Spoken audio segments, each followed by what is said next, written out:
Bueno, vamos a meternos de lleno en este análisis de un material documental que sinceramente es fascinante, y es que define a la perfección la locura de nuestra era moderna. Pensad por un momento en ese ruido constante de las ciudades, las prisas a todas horas, los móviles que no paran de vibrar. O peor aún, esa sensación de que el móvil acaba de vibrar, entramos en pánico un milisegundo buscando en el bolsillo y resulta que ni siquiera lo llevamos encima. Es el famoso síndrome de la vibración fantasma, una auténtica locura. Vivimos a un ritmo tan frenético que a veces roza el absurdo. Es un no parar que deja muchísima gente mirando al techo a las 3 de la mañana, totalmente incapaz de apagar la mente.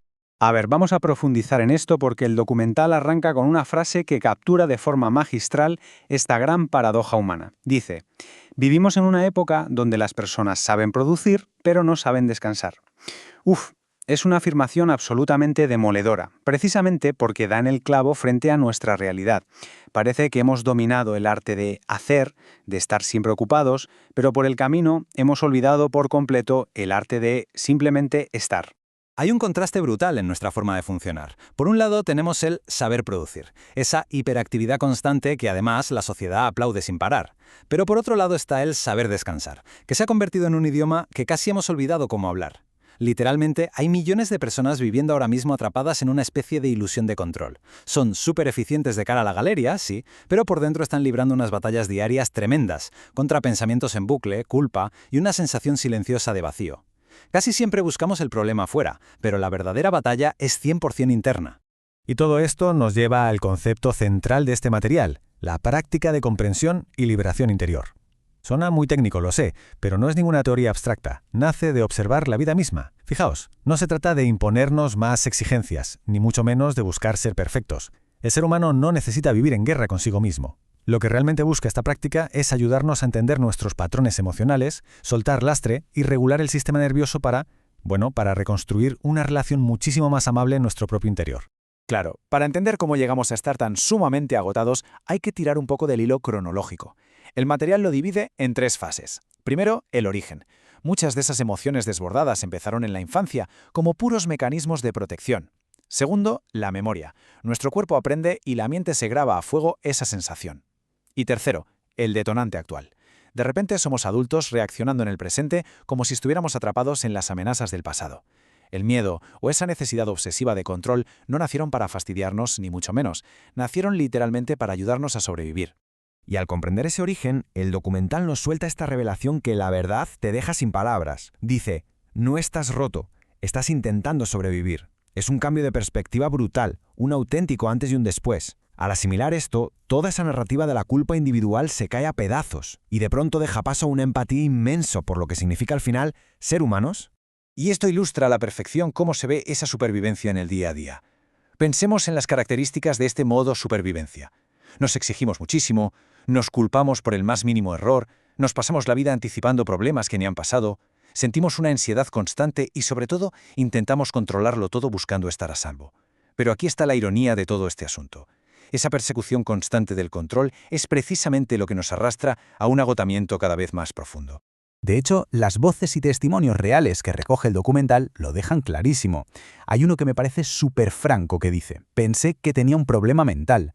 Después entendí que estaba agotado emocionalmente. Madre mía, es algo tan común en nuestra sociedad de hoy en día, y es vital reconocerlo porque nos recuerda que sentir todo este peso no significa que tengamos una pieza rota en la cabeza. Muchas veces es puro y duro desgaste por llevar tanto tiempo resistiendo. Todo este repaso nos lleva a una de esas preguntas que te hacen frenar en seco. ¿Y si el problema no es la persona, sino el estado interno desde el cual viva?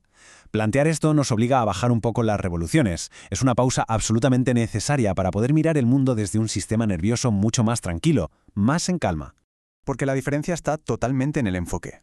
Por un lado, tenemos la reacción automática, pelear contra la emoción. Es instintivo, sí, pero al final solo genera más y más tensión. Y por el otro lado, en cambio, está la alternativa, comprender de dónde viene esa emoción. Si metemos la comprensión en la ecuación, podemos observar lo que sentimos sin lanzarnos un ataque interno. Y ese pequeño gesto crea un espacio interior enorme, haciendo que la culpa y el miedo empiecen a disiparse poco a poco. Este proceso de liberación del que habla la fuente sigue unos pasos muy conscientes. Empieza por algo tan básico como respirar, simplemente notar el aire entrar y salir. Luego nos invita a sentir, sin juzgarnos. El tercer paso es permanecer ahí, dándole su espacio a la sensación. Y por último, tomar la decisión firme de no salir corriendo. Al transitar por esta experiencia, en lugar de luchar, nuestro sistema nervioso va recibiendo una enseñanza nueva a base de repetirlo, la certeza de que no todo es una amenaza de muerte y que es seguro sencillamente estar presentes. Y esto se resume de una forma preciosa en esta cita del texto. El cuerpo recuerda, pero también puede aprender calma. Es súper esperanzador, la verdad. Nos dice que, vale, nuestra biología tiene una memoria implacable para el trauma, pero al mismo tiempo tiene una plasticidad alucinante para volver a cablear sus conexiones internas y encontrar de nuevo esa sensación de seguridad y paz. Ahora, lo verdaderamente interesante de este punto es el marco simbólico que usa el documental para mapear nuestros estados emocionales. Utiliza los elementos, pensemos en la tierra como esa necesidad de estabilidad, el agua para la emoción que fluye, el fuego para la acción y transformarnos, y el aire para pensar y movernos. El lío viene cuando uno de estos elementos domina más de la cuenta. Ahí es cuando salta el síntoma del desequilibrio y aparece una rigidez tremenda, o nos desbordamos emocionalmente, o caemos en un agotamiento extremo, o en esa ansiedad que literalmente no nos deja respirar.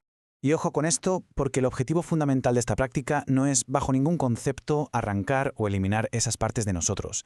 No tenemos que apagar el fuego que nos mueve, ni mucho menos silenciar el aire de nuestras ideas. De lo que se trata es de recuperar un equilibrio sano, armonizar todas estas energías para por fin poder salir de ese dichoso estado de alerta permanente. Y me encanta porque el resultado de encontrar este equilibrio es súper realista. Nada de promesas mágicas de que la vida va a ser color de rosa. Fijaos en este otro testimonio. No desaparecieron mis emociones, pero dejaron de dominarme. Esa es la verdadera victoria. Las emociones siguen ahí, faltaría más, somos humanos. Pero recuperamos nuestra presencia y la capacidad de habitar el momento sin que esas emociones nos lleven a rastras ciegamente. Pensemos en este contraste sobre nuestra identidad, porque resulta profundamente liberador. Por un lado, tenemos ese esfuerzo titánico y agotador por crearnos una identidad nueva, súper brillante, artificial, siempre persiguiendo una perfección ilusoria. Pero por otro lado, está la verdadera alternativa, dejar ya de abandonarnos a nosotros mismos. O sea, liberarse no requiere el trabajo imposible de convertirse en alguien distinto, sino el tremendo alivio de volver a casa. Entonces, el punto crucial de todo esto, y es un concepto maravilloso que propone el material, es lo que llaman un yo habitable. No es esa versión perfecta, hiperproductiva e idealizada que la sociedad nos aplaude todo el rato. ¿Qué va?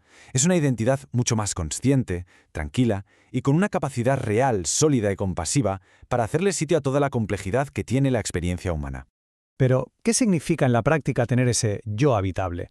Pues significar cosas increíbles. Es experimentar el inmenso alivio de poder equivocarnos sin que eso suponga destruirnos por dentro. Es poder sentir emociones intensísimas sin colapsar. Es atrevernos a vivir plenamente sin la asfixiante necesidad de controlarlo absolutamente todo. Y, quizá el mayor desafío hoy en día, poder descansar sin sentir ni una sola pizca de culpa. Esa es, de verdad, la diferencia real entre sobrevivir y empezar a vivir. Y así llegamos a la esencia más cálida y profunda de lo que significa sanar. En este contexto, sanar es simplemente recordar. Recordar que debajo de todo ese miedo, de tanta autoexigencia y de ese ruido mental interminable, siempre ha existido una presencia serena que nos espera con muchísima paciencia para ser reconocida de nuevo. Es un retorno súper compasivo hacia nuestra propia naturaleza fundamental. Si tuviéramos que destilar el corazón de este análisis en una sola idea, la gran conclusión sin duda sería esta reflexión definitiva. La verdadera transformación comienza cuando dejas de pelear contigo. Es el mensaje central que el documental busca que nos grabemos a fuego, cerrando por fin el círculo de esta constante guerra interior. Y para concluir nuestra exploración de hoy, vamos a dejar que esta pregunta final se quede flotando en el aire. Es una provocación de la fuente original que nos invita a mirar hacia adentro con muchísima curiosidad y valentía. ¿Qué sucede cuando dejamos de huir de nosotros mismos? La respuesta a ese gran misterio, bueno, nos toca a cada uno descubrirla.